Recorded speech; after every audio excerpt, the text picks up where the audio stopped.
ভাই ভাই, কি সকাল 10টা বেজে গেছে, এখনো সূর্য উঠে নাই।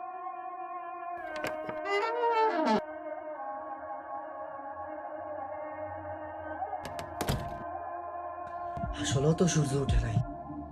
কোরআন উঠাও, দোয়া করতে হবে।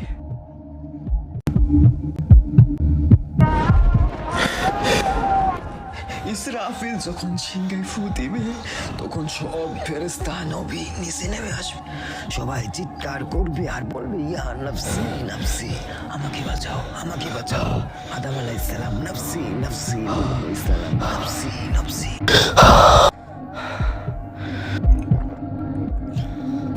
এই দুনিয়া 2 দিনের দুনিয়া, একদিন আমাদের হাতে আর একদিন আমাদের হাতের বাইরে। তাই সময় থাকতে নিজেকে শুধরে নিন। কোনোদিন অহংকার করবেন না। আপনি মরলে কই যাবে আপনার অহংকার, আর কই যাবেন আপনি। আল্লাহ তাআলা সবাইকে হেদায়েত দান করুক, আমিন।